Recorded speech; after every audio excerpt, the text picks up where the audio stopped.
Ini saya mau tanya nih, ibu-ibu, ibu mau kaya atau bahagia?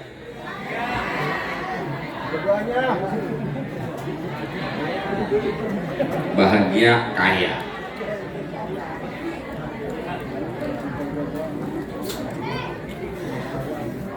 Saya tahu orang Serang itu nggak usah diragukan dengan Quran. Dan semua kita yang ngaku muslim, pedoman hidup kita Quran. Di Quran itu Allah udah bilang, wallahu faddala ba'dakum ala ba'din fir rizq. Ayat 71 surah An-Nahl. Allah yang memberikan kelebihan sebagian kamu atas yang lain dalam urusan rizki. Jadi walaupun semua ini umpama jawabnya pengen kaya gitu, kalau saya tanya pengen kaya nggak? Ada yang pengen kaya nggak? Memang kalau ditanya semua juga pengen kaya, Pak, bohong kalau pengen susah mah. Termasuk saya juga ngomong kalau tanya pengen kaya, ya pengen kaya. Tapi Quran sudah bilang begitu, Allah yang ngatur itu. Allah yang memberikan kelebihan sebagian kamu atas yang lain dalam urusan rezeki. Ada yang dikasih banyak, ada yang dikasih dikit. Ada yang berkelebihan, ada yang berkekurangan. Ada yang luas, ada yang sempit. Bahkan di ayat lain Allah firmankan, inna rabbaka yabsutur rizqa liman yasha'u wa yaqdir. Sesungguhnya Tuhanmu yang kuasa meluaskan rezeki bagi orang-orang yang Dia kehendaki, dan Tuhanmu kuasa menyempitkan rezeki dari orang-orang yang Ia kehendaki. Jadi mutlak di situ kewenangan Allah, tidak ada yang bisa mengganggu-gugat. Itu urusan Allah. Maka kalau orang bilang hidup ini pilihan, saya termasuk orang yang agak setuju. Enak bener kalau ngomong hidup ini pilihan. Kan kalau ditanya pilihannya kaya apa miskin, kaya, nyatanya kan nggak sesuai sama kemauannya. Betul. Itu urusan Allah. Jadi saya bilang tadi, tidak semua kita berkesempatan menjadi orang kaya, tapi semua kita berkesempatan menjadi orang bahagia. Jadi titik poinnya yang penting bahagianya, bukan kayanya, karena kaya belum tentu bahagia. Tapi kata orang yang sekolahnya tinggi bilang, kalau yang kaya aja nggak bahagia, bagaimana orang susah? Itu kata ente, tapi kata Allah nggak begitu. Karena Allah tidak meletakkan bahagia itu di atas harta. Tidak. Allah meletakkan bahagia manusia di atas iman dan takwanya. Para nabi diutus oleh Allah sampai Nabi Muhammad, nggak ada nabi yang ngajarin kita jadi orang kaya, tapi semua nabi ngajarin kita untuk menjadi orang bahagia dunia dan akhirat. Begitu bukan? Nih, saya kasih gambaran sama ibu. Saya tanya tadi, mau kaya atau mau bahagia? Jadi jawabannya mau bahagia itu udah betul. Ilustrasinya begini. Ibu kalau urusan makan, yang penting itu makan enak atau enak makan? Hah? Maunya makanan enak atau enak makan? Enak makan, Pak. Orang nyari makanan enak juga ngejar enak makan, tapi belum tentu yang punya makanan enak bisa enak makan. Berapa banyak orang kaya hartanya berlimpah miliaran tabungannya, tapi karena penyakitnya stroke, penyakit darah tinggi, kencing manis, makan apa serba takut. Duitnya banyak, makan durian nggak berani. Uangnya banyak, makan sate kambing takut.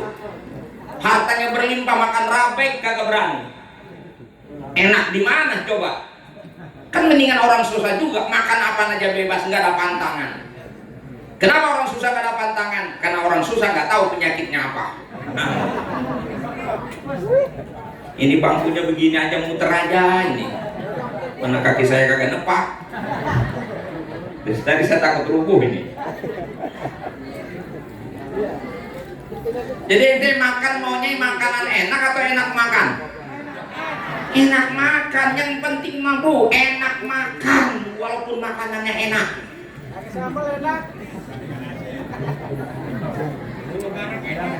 Nah, bagaimana orang bisa enak makan? Ilustrasinya, orang kaya bisa beli makanan enak karena uangnya banyak, tapi orang kaya nggak bisa beli enak makan. Enak makan bukan milik orang kaya, enak makan milik orang sehat. Betul?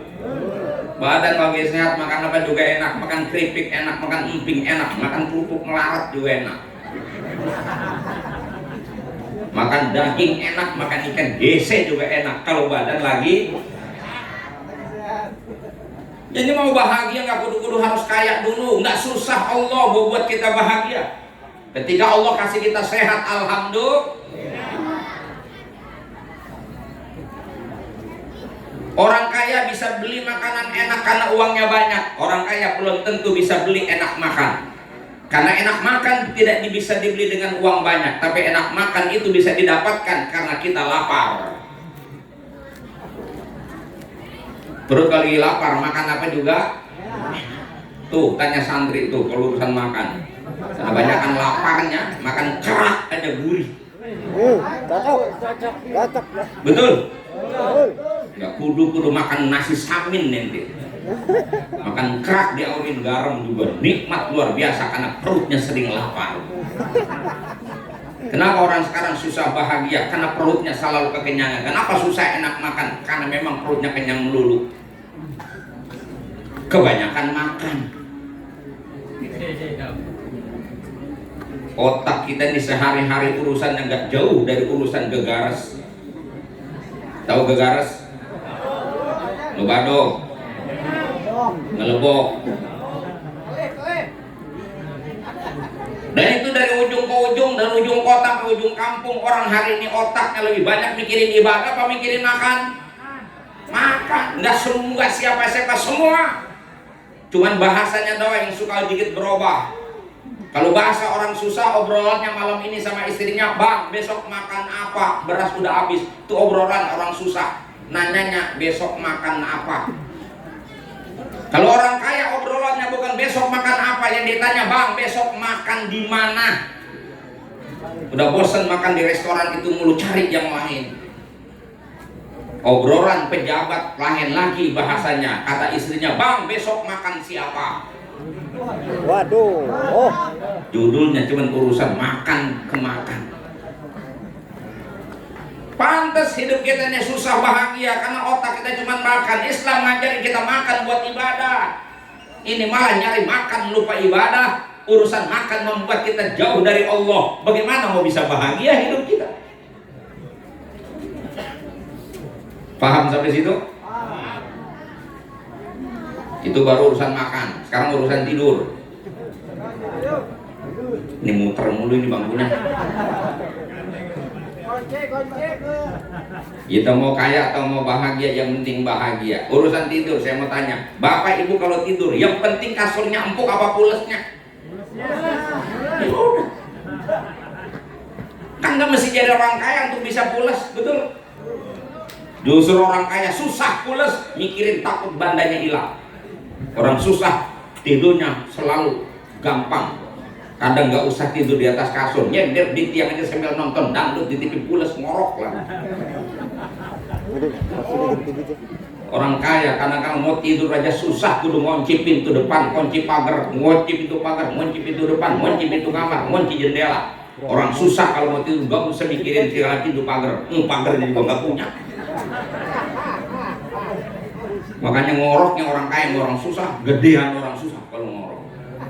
Saking lapangnya dan tenangnya dia hidup, nggak mikirin maling, karena seumur umur maling belum pernah masuk ke rumah orang susah.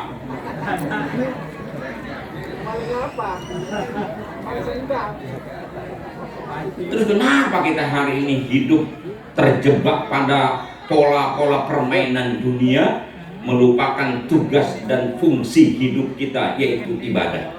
Padahal Allah meletakkan kemuliaan kita, kebahagiaan kita, keselamatan kita ada di dalam iman dan takwa kita.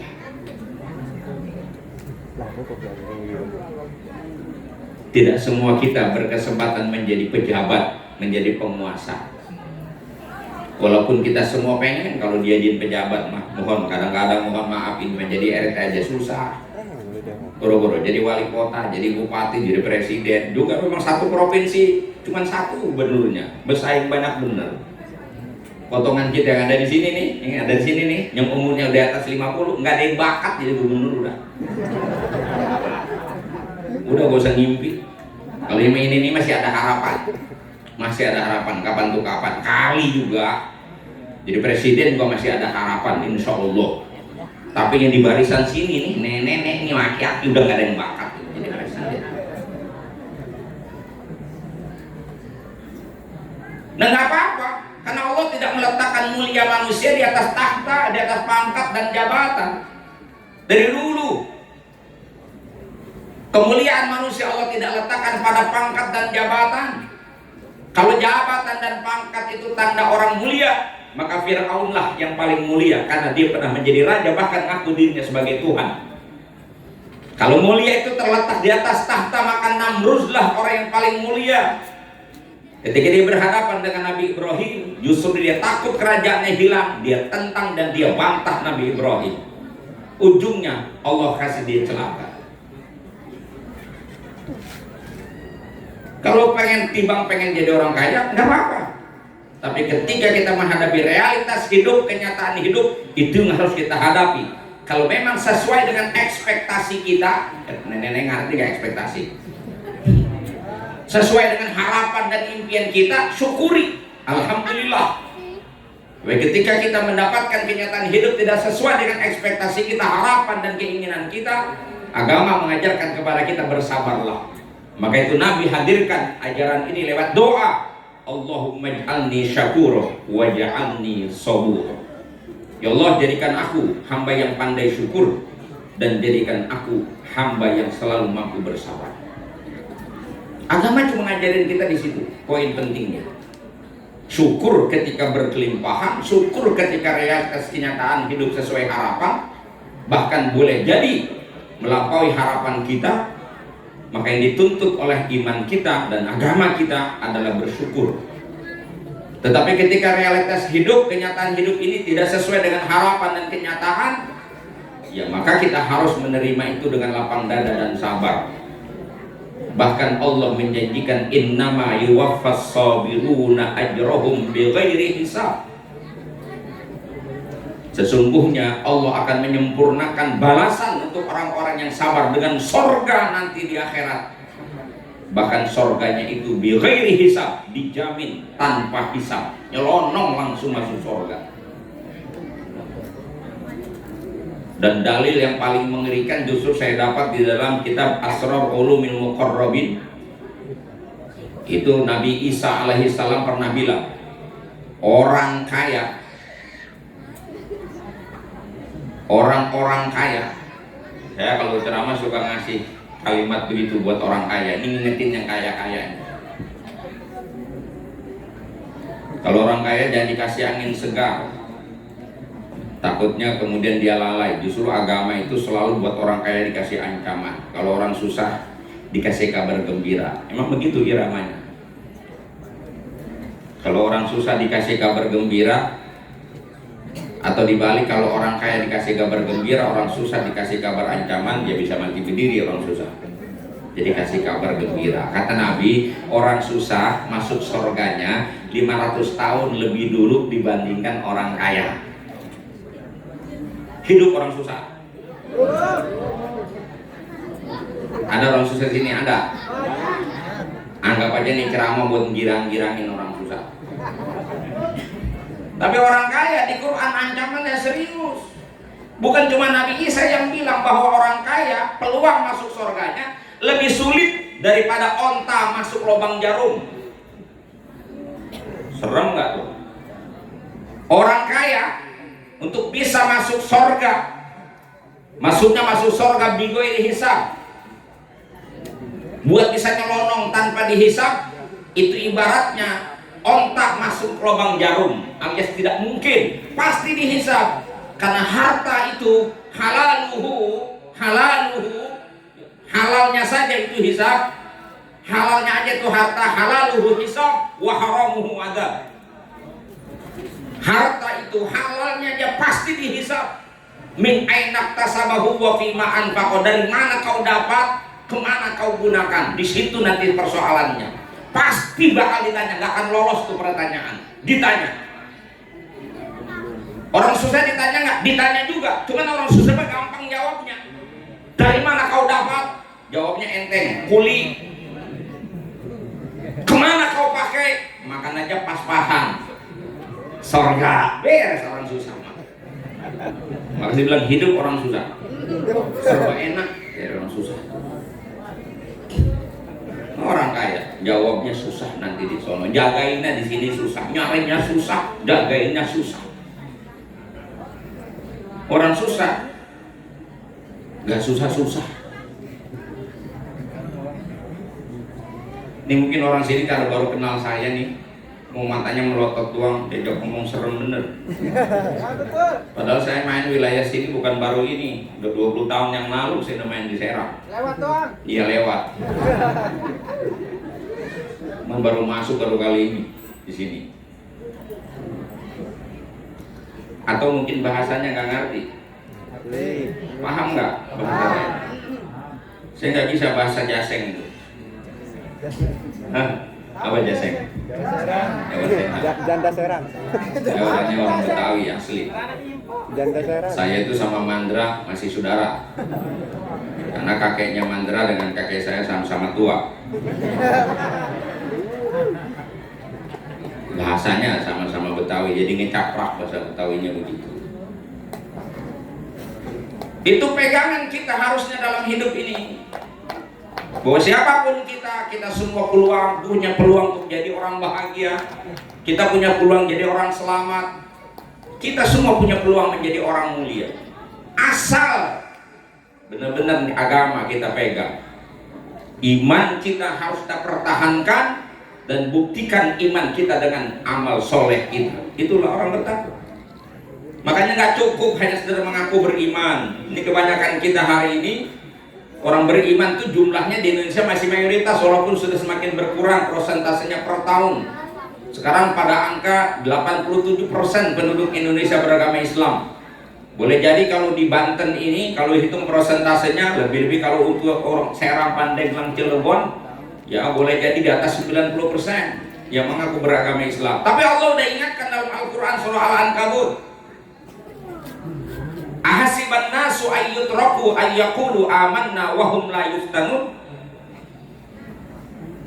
Apakah boleh manusia mengira bahwa dia akan dibiarkan begitu saja untuk mendapatkan, untuk masuk ke dalam surga hanya dengan menyatakan bahwa kami beriman, padahal mereka belum kami uji, kata Allah.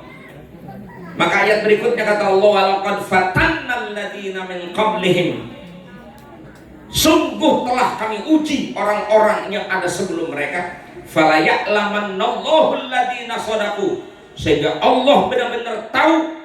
Kalau baca tafsirnya itu fala ya'lamannallahu ilma zuhurin, maksudnya Allah benar tahu secara faktual, dua pihak bukan satu pihak. Allah tahu dan manusia pun mengakui perbuatannya. Ilma zuhurin secara nyata, faktual, realitas, empirik. Siapa yang benar-benar beriman dan siapa yang dusta dan bohong dalam imannya. Maka kalau kita mengaku diri kita beriman, siap-siaplah dengan ujian Allah dalam hidup ini.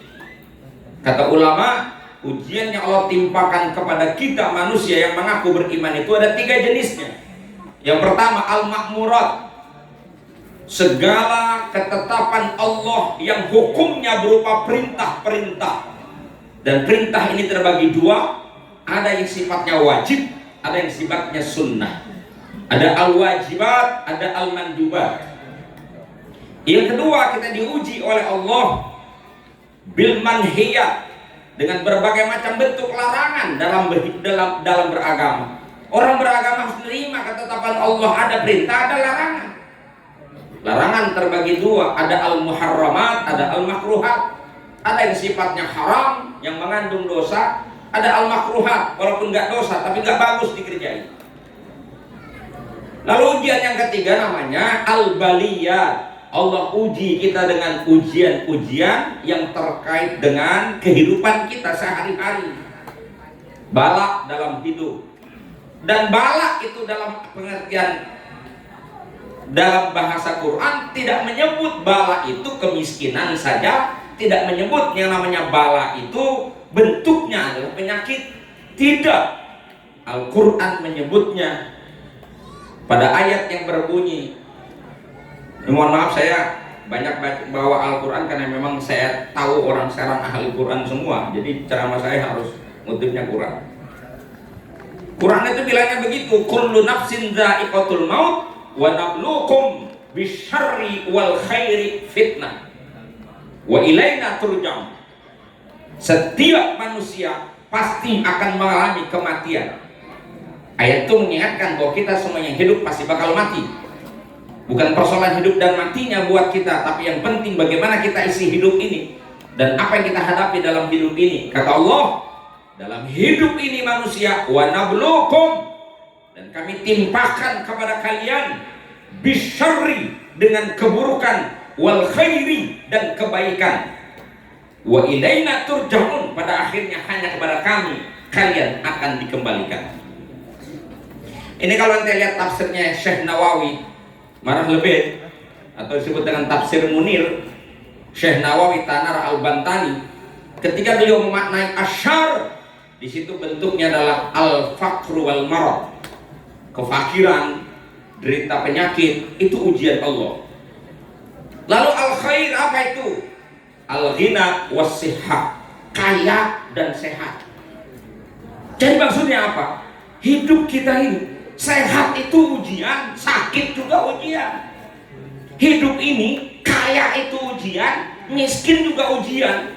Cuman kita selalu jendela pandang kita menganggap ujian itu hanya bentuknya sakit, miskin, itu susah, melarat, itu kita anggap ujian. Kalau sehat, kalau kaya, kita bilang bukan ujian. Tidak, Allah bilang kami uji kamu, kami timpakan kamu dengan keburukan dan kebaikan sebagai ujian bagi kamu. Saya minta membantah ayat itu. Makanya kalau kita sadar susah itu ujian, miskin itu ujian, sakit itu ujian, top kita. Karena kita tahu ujian, maka kuncinya harus sabar. Orang beriman diuji harus sabar. Bahkan sabar kita ini belum seberapa dibandingkan sabarnya Nabi dan para sahabat ketika mengibarkan bendera Islam ini. Itu yang melatar belakangi peristiwa Isra Mi'raj. Isra Mi'raj itu terjadi pada awal tahun 11 kenabian. Dari tahun awal Nabi mendakwahkan diri sebagai Nabi, Nabi menghadapi berbagai macam bentuk derita, penentangan dan penolakan, hinaan dan cacian tidak ada batasnya. Bahkan beberapa sahabat harus meregang nyawa karena mendapatkan tekanan dari orang-orang kafir. Dan puncaknya diboikot di satu tempat yang tidak boleh ada akses hubungan dengan di luar Islam, sehingga Nabi dan kaum muslimin mengalami kelaparan. Sampai kita dapat riwayat Nabi dan sahabat sampai makan rumput kering. Masya Allah, diuji dulu. Makanya kita nggak bisa ngaku sebagai orang beriman selalu pengennya enak terus. Bahwa kita pengen enak, semua orang pengen enak. Tapi iman kita mengajarkan kita ada masanya kita mendapatkan ujian Allah. Bentuknya macam-macam. Yang kaya diuji, bisakah dia syukur dengan kayanya? Yang miskin diuji, bisakah dia sabar dengan miskinnya? Yang sakit diuji, bisakah dia sabar dengan sakitnya? Yang sehat pun diuji, mampukah dia syukur dengan sehat? Itu ujian.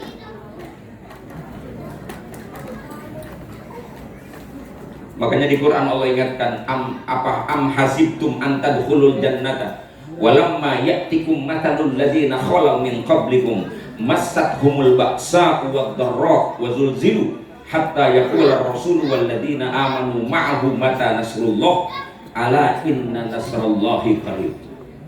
Itu yang melatar belakangi peristiwa Isra Mi'raj. Ketika Nabi dan para sahabat sudah sampai pada titik kesabaran dan derita yang ditanggung nyaris tak tertanggungkan. Dan pada saat itu Allah Subhanahu wa ta'ala menolehkan pandangan Nabi dan para sahabat untuk mengalihkan perhatian mereka ke langit. Dan Allah angkat Nabi ke langit, berjumpa dengan Allah, lalu kemudian pulangnya mendapatkan perintah sholat 5 waktu. Dan itu dijamin Kalau kita selalu hidup, yang kita lihat dan kita pandang serta yang kita tuju adalah Allah, lalu hidup ini sepenuhnya kita gunakan untuk mengabdi kepada Allah, untuk ibadah dan taat kepada Allah, maka semua urusan kita akan Allah selesaikan. Hadisnya juga begitu, ihfazillah yahfazka, ihfazillah tajidhu tujahak. Jaga Allah, Allah jaga kamu. Artinya jaga perintah-perintah Allah, Allah akan beresin semua urusan kamu. Jagalah Allah, jaga larangannya, tajidhu tujahak, maka kau akan dapati Allah menolong semua persoalan kamu. Saya kalau ceramah memang begini Bapak Ibu, serius ngomongnya, karena saya nggak bisa kayak Apung. Memang masing-masing stylenya orang beda-beda. Kalau udah akrab sih mungkin saya sudah bisa bercanda. Ini belum akrab, baru kali ini kenal, jadi ngomongnya lempeng aja udah. Yang penting mah paham ya. Ya, selesaikan dulu urusan kita sama Allah, beres. Makanya jangan cuma ngeliat ke bumi melulu, hidup mah nengok ke langit. Saya mau tanya nih, Bapak Ibu hidup di mana sekarang? Hidup di mana kita sekarang? Di bumi. Kita hidup di mana? Di bumi, betul. Tapi doa ente kan ngomongnya bukan bumi, kan ardun bahasa Arabnya, langit samaun.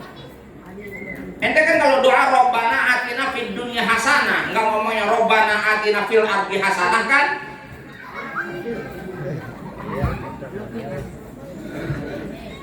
Tanya sama Kiai coba, kenapa bunyi ayatnya Robbana atina fid dunya hasanah? Kenapa enggak Robbana atina fil ardi hasanah coba? Kalau kita tinggalnya di bumi.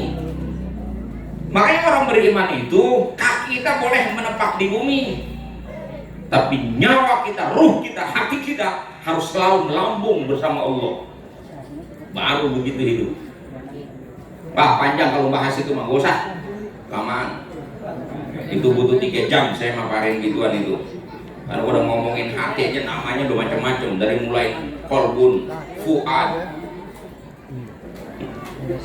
bronsir, belum lagi akhfa, ada akal, ada zauq. Lama lagi dah urusan, kelamaan. Itu bukan materi ceramah, itu materi kajian. Intinya kalau kita beriman harus selalu menjaga hubungan kita dengan Allah lewat ketaatan kita. Harus menerima kenyataan hidup, karena Allah sedang uji kita dalam hidup ini. Siapa di antara kita akan selamat melewati batas kehidupan yang sebentar ini? Jangan gadaikan hidup hanya mengejar kesenangan dunia yang tiada harganya. Dunia ini Bapak Ibu kejar sampai kemanapun, ujungnya pasti mati. Tapi akhirat yang kita kejar ujungnya sorga. Pilih mana? Kalau ngaji mah semuanya sorga. Ngaji, kalau ngaji bikin mereka orang bener semua. Ntar ada dua pengajian lain lagi otaknya. Nggak mikirin puasa, mikirnya lebaran. Betul. Bentar lagi kita puasa, bukan puasanya jadi dipersiapkan, bukan lebarannya yang repot dipersiapkan. Harusnya ibadah kita yang kita perbaiki. Lagi puasa pun otaknya memikirin negara saja lagi urusan. Mereka makan sebentar doang, maghrib semuanya dihantam. Nggak jauh. Saking kekenyangan makannya nggak bisa terawih.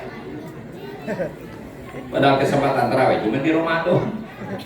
Tahu-tahu sahur jam makan 2 piring, hanya subuh kagak. Ibadah tidak kita pikirkan, tidak kita upayakan maksimal. Makanya sholat itu di antara sekian kewajiban kita yang Allah tetapkan sebagai kewajiban yang melekat pada semua itu sholat. Sholat itu urusan personal manusia, hubungan pribadi yang paling akrab manusia dengan Tuhan. Makanya orang beriman bisa dicirikan dari sholatnya. Al-ahdu bainana wa bainal kafir wa bainal kufri, al-ahdu bainallah bainal abdi wa bainallah as-sholat. Ikatan manusia dengan Tuhannya adalah sholat.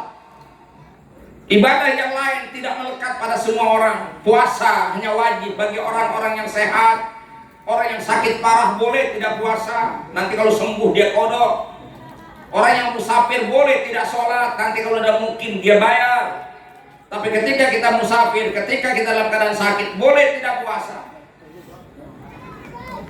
Zakat wajib hanya untuk orang-orang kaya, bukan zakat fitrah ya, zakat mal. Pada nisab tertentu, ada batas nisab minimal. Dalam hitungan haul saat perputaran 1 tahun. Buat orang yang punya harta melebihi nisab itu dia wajib zakat. Tapi buat orang susah nggak wajib zakat. Apalagi haji. Haji itu jelas nasnya manis tato'a ilaihi sabila, yang sanggup doang. Yang nggak sanggup nggak apa-apa. Sorga bisa kita masuki walaupun kita nggak haji. Yang haji juga jangan pernah merasa kalau dia megang kunci sorga. Hati-hati di haji. Kadang-kadang tentang haji romannya mau nyelonong ke sorga duluan, belum tentu diterima. Betul. Jadi kalau saya ngomong gini, Ki Haji pada sewot sama saya. Wah, itu perintah Allah, kewajibannya melekat buat orang yang manis tato'a ilaihi sabila, yang kaya. Makanya jadi orang susah untung. Kenapa? Kewajibannya kurang. Zakat nggak wajib gitu. Orang susah mah haji nggak wajib, kan enak. Coba ente yang kaya kalau nggak berangkat haji diancam sama Nabi. Man malaka zadan walam yahujja fala syai'a alaihi ayyamuta yahudiyan aw nasraniyan. Orang yang sudah punya bekal tapi nggak mau haji, terserah dia mau mati model mana, aku tidak bertanggung jawab, kata Nabi. Mau ikut Nasara atau Yahudi terserah dia, nggak dibelain sama Nabi. Enak gua kagak begitu, rasain orang kaya. Ini ngomong begini supaya orang kaya menjalankan kewajiban. Maksudnya bukan ngatain orang kaya, bukan. Diingatkan nama Nabi supaya kita selamat semua. Yang susah walaupun nggak haji, gampang kalau pengen dapat pahala haji mah. Sebelum subuh masuk masjid, selesai sholat subuh jangan pulang, duduk di masjid sampai matahari terbit, tutup dengan sholat 2 rakaat sholat isyraq.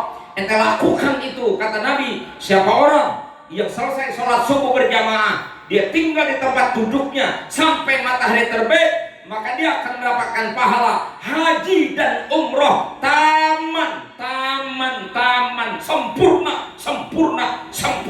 Gak usah jauh-jauh ente ke Mekah, di sini. Gak usah mahal-mahal, duduk di situ. Nabi nggak bilang ente harus baca apa, enggak, duduk aja di situ. Tungguin matahari terbit, dapat pahala. Bahkan nggak tanggung-tanggung, Nabi jamin sempurna. Yang pergi aja belum tentu sempurna. Siapa yang jamin orang pergi haji sempurna? Gak ada yang jamin. Tapi ente jaga waktu itu, dari mulai terbit fajar sampai terbit matahari, jangan bergeser dari masjid. Enak nggak itu begitu? Enak nggak begitu? Enak. Emang susah berislam? Nggak susah. Ini udah susah ngorok mulu, bayang kagak. Pengen masuk surga, emang surga kok punya moyang ente? Enak bener. Betul.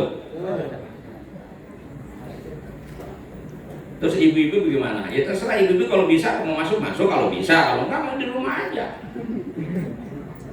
Udah jangan ngapa-ngapain di rumah. Wirid, zikir, baca Quran, apa yang ibu bisa lakukan sampai terbit fajar. Terlakinya pulang ngamuk nyeduh kopi masih di atas sejadah. Ya kan kalau wiridan itu bisa sambil nyeduh kopi kan bisa. Asal jangan ngerutu melulu. Ini hidup pagi-pagi suruh udah ngerutu. Ya kan susah bandingin nasib tetangga. Hidup mah kalau mau bahagia jangan suka ngurusin nasib orang. Itu yang pertama. Yang kedua, jangan suka sibuk sama dosa orang. Paham? Ini kadang-kadang sibuk mulu. Orang punya nasib baik, dia yang nguring-nguringan. Orang punya kekayaan, dia yang pusing. Orang makan bandeng, dia ketulangan. Orang beli NMAX, dia beli Paramek. Orang masuk rumah baru, dia masuk rumah sakit. Sibuk aja sama nasib orang. Lihat rumah orang bagus, dia pikirin ini rumah bagus banget, bagaimana bikinnya, berapa duitnya, berapa bayar listriknya, bagaimana. Tahu rumah orang apa lu pikirin bayar listriknya? Bapak ke rumah orang kaya, motornya ada, motor gede, motor kecil, mobil mewah, mobil ini segala macam mobil ada. Bapak yang berpikir, wah bayar pajaknya, biarin Pak, dia yang bayar, kenapa Bapak yang pusing? Jangan suka sibuk mana sibuk orang. Betul? Yang kedua, jangan sibuk sama dosa orang. Kita kadang-kadang mau nyalain orang mulu, mau sibuk sama dosa orang, si anu begini, ngapa dia begini, ngapa begitu. Ente sibuk sama dosa orang, ente nggak punya dosa. Pikirin dosa kita, jangan suka sibuk sama dosa. Sibukkan diri kita dengan Allah. Hati kita selalu ke Allah. Dari Allah nanti turun lagi ke bumi, kita terjemahkan dalam bentuk perilaku yang baik dengan semua orang, dengan keluarga kita, dengan orang tua kita, anak-anak kita, tetangga kita, saudara kita. Kita terjemahkan sifat Tuhan Rahman Rahim, sifat ijlalnya Allah melekat dalam kehidupan kita, beres hidup kita insyaallah. Namanya hablum minallah, hablum minallah. Itu orang bertakwa begitu. Nanti ibu nanya, "Itu ngomong aku udah bisa begitu?" Belum. Jawab langsung. Nah, kita ingin sama-sama. Jadi sering saya bahas begini supaya saya juga bersemangat melakukannya.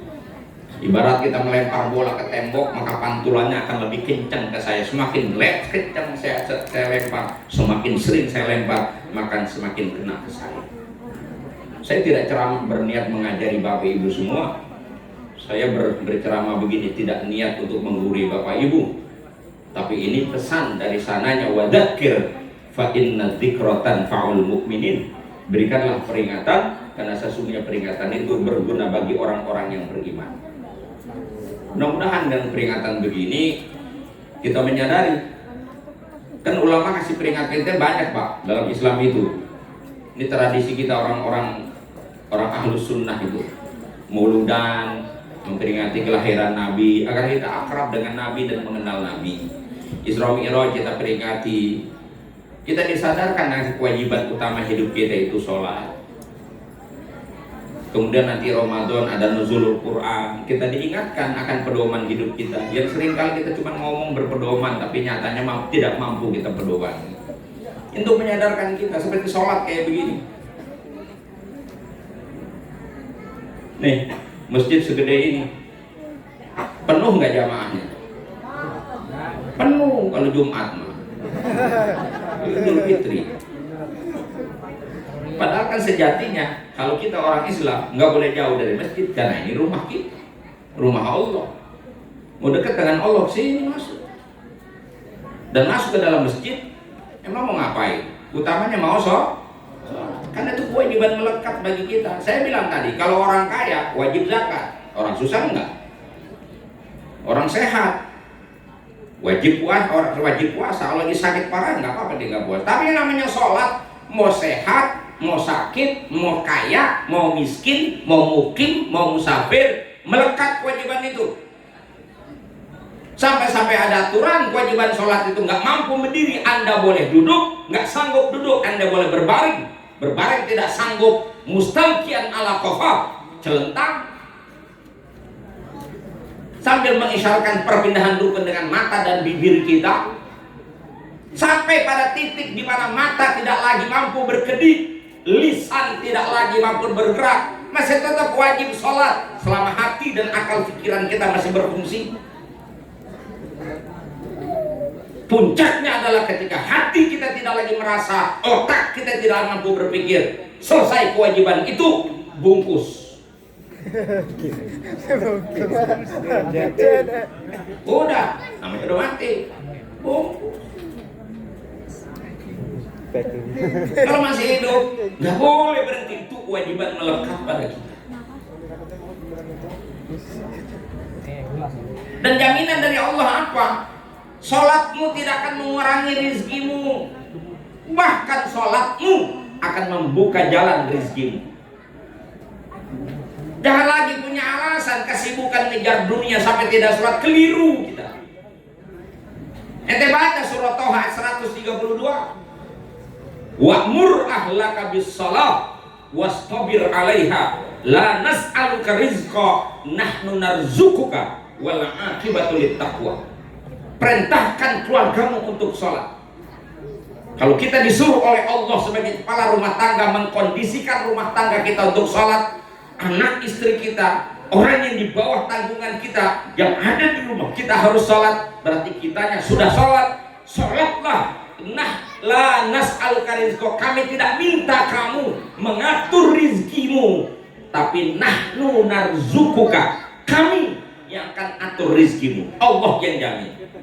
Gak usah buka tafsir-tafsir yang dalam-dalam, ayatnya sorry gitu. Mau diputar kemana juga. Ini timbang nyari duit seperak, 2 perak aja sholat prek. Alasan sibuk.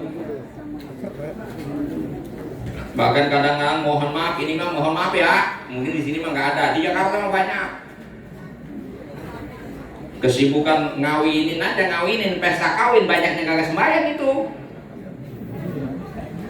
Ada baik. Hah? Ada baik. Ada nggak? Ada. Di sini mah nggak ada, orang lagi nggak ada yang kawin. Itu contoh yang paling kelihatan tuh. Padahal waktu ngundang orang, waktu pesta di rumah dia, ngundang orang untuk hadir, itu yang ngundangnya pakai nama Allah. Ente baca ada undangannya tuh. Pakai ada bismillah di depan, bismillahirrahmanirrahim, assalamualaikum WRWB. Kan tulisannya begitu. Dengan mengharapkan rahmat dan ridho Allah Subhanahu wa taala, kami bermaksud mengundang Bapak Ibu saudara-saudari sekalian untuk hadir dalam acara resepsi pernikahan putra-putri kami yang akan kami laksanakan pada hari Sabtu malam Ahad tanggal 12 malam 12 jam 10 sampai selesai. Tempat Kampung Lebak, Cipocok, Serang, Banten. Besar harapan kami atas kehadiran Bapak Ibu saudara-saudara sekalian, dan atas kehadirannya kami ucapkan banyak-banyak terima kasih. Wassalamualaikum WRWB. Kan begitu undangannya. Begitu bukan undangannya? Keren ngomongnya mah, pakai bismillah, pakai assalamualaikum, pakai mengharap rahmat dan ridho Allah. Keren bahasanya, mengharapkan rahmat Allah, kasih sayang Allah, mengharapkan ridho Allah, mengharapkan Allah senang sama kita. Begitu pesta, tamu banyak, bapaknya nggak sholat, emaknya nggak sholat, pengantinnya nggak sholat, sampai tukang masaknya nggak sholat. Rahmat dan ridho mana yang bakal diturunin? Bang rahmat, bang ridho mungkin datang kalau punya waktu. Jangan ngarep rahmat dan ridho Allah bakal turun ketika perintah pokoknya kita abaikan hanya gara-gara urusan sepele dalam hidup ini. Kenapa kita nggak sepele? Semua urusan sepele, Pak. Urusan yang besar itu urusan sama Allah saja. Makanya kalau kita selesai urusan kita sama Allah, urusan dunia beres. Kata ulama, selesaikan urusanmu kepada Allah, maka Allah yang akan menyelesaikan semua urusanmu. Dan dengan coba-coba kau akan menyelesaikan urusanmu, sementara kau lupa sama Allah. Karena hidup kita semua dalam genggaman Allah. Jelas? Paham? Dan satu lagi, jaga hubungan kita dengan sesama manusia dengan 3 jarak saja, 3 poin saja, nggak usah banyak-banyak nih malam saya sampaikan. Yang pertama, salamatus sodar, ini hati kudu damai. Hati kudu damai. Buang itu al-baghdha wal adawah, kebencian dan permusuhan. Kalau pengen hidup enak, jangan banyak musuh dan jangan pelihara kebencian dalam diri kita. Ganti dengan mahabbah, ganti dengan rasa cinta. Kata Nabi begitu, la yu'minu ahadukum hatta yuhibba li akhihi ma yuhibbu li nafsihi. Berarti orang beriman harus punya cinta, bukan punya benci, bukan punya dendam. Yang kedua, sakhawatun nafs. Anda harus menjadi orang-orang yang punya jiwa dermawan.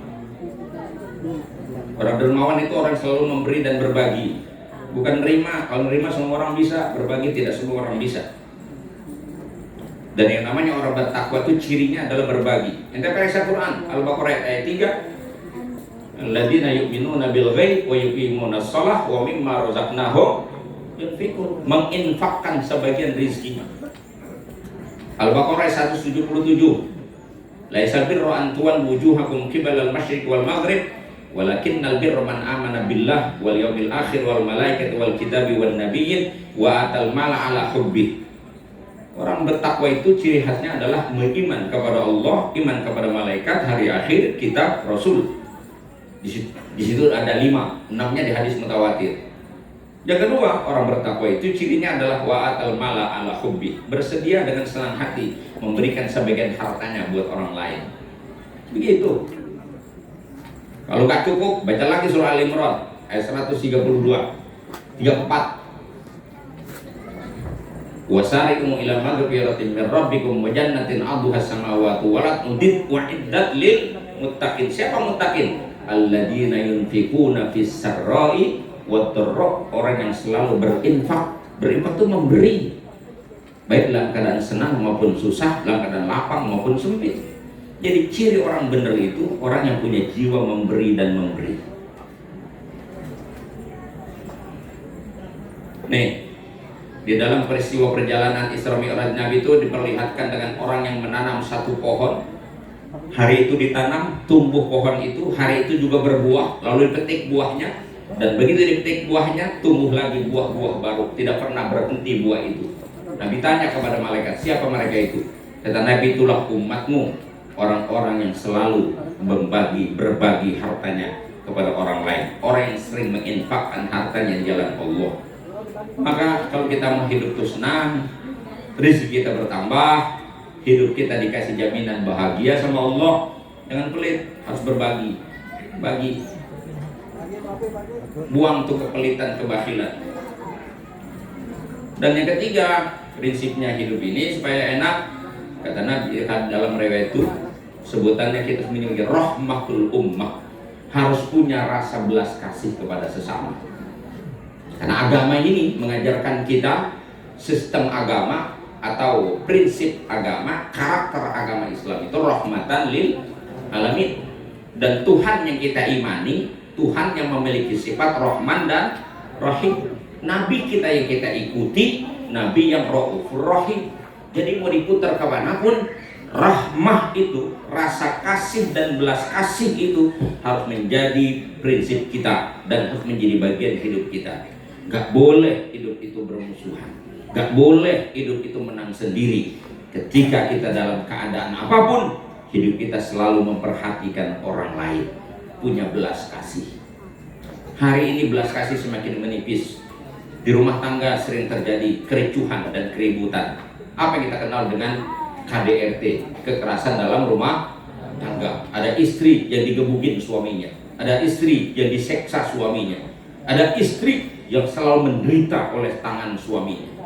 Dan lebih ngenes lagi, ada suami yang bapak belur dan menderita karena diseksa bininya. Suek itu Pak. Hubungan orang tua sama anak sejatinya saling menyayangi. Hari ini tidak jarang kita ketemu berita anak disia-siakan orang tua dan orang tua disia-siakan oleh anak.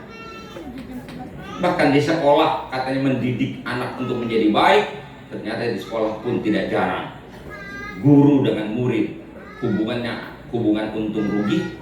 Bahkan yang terjadi hari ini, kekerasan seringkali terjadi. Bukan hanya guru yang melakukan kekerasan pada murid, hari ini murid pun bisa melakukan kekerasan pada gurunya. Bahkan murid dengan murid saling bully dan bully satu sama lain. Kita kehilangan rahmah hari ini. Maka kembalilah kepada jati diri kita. Islam itu ciri khasnya umatnya adalah umat yang penyayang. Dan sebagai penutup, saya sampaikan riwayat ketika Nabi dalam perjalanan itu dipertunjukkan dengan orang yang sedang memotong-motong lidahnya. Lidah dipotong dengan gunting besar. Selesai dipotong, lidah itu tumbuh lagi. Dia potong lagi, layaf dulu, nggak berhenti-berhenti, terus itu dilakukan. Lidah sendiri dia potong. Nabi heran. Lalu Nabi tanya sama Jibril, siapa itu wahai Rasulullah? Orang-orang yang sedang memotong-motong lidahnya. Kata Nabi, kata malaikat Jibril, itu adalah umatmu ya Muhammad, khotobaul fitnah, tukang-tukang ceramah, orang-orang menyampaikan pesan agama, tapi dia menjadi fitnah di tengah umat, bukan mengajak kebaikan. Orang-orang yang menebarkan bukan kebaikan, tapi menebarkan keburukan. Bahkan mereka hanya mampu bicara, tapi tidak mampu melakukannya. pinter ngomong, nggak pinter ngerjain. Lempengan begitu saya ngeri. Maka daripada saya ngeri ketakutan, udah mendingan sampai sini saja. Jangan sampai saya motong-motong lidah dan lidah saya dipotong. Terima kasih. Wassalamualaikum warahmatullahi wabarakatuh. Waalaikumsalam warahmatullahi wabarakatuh.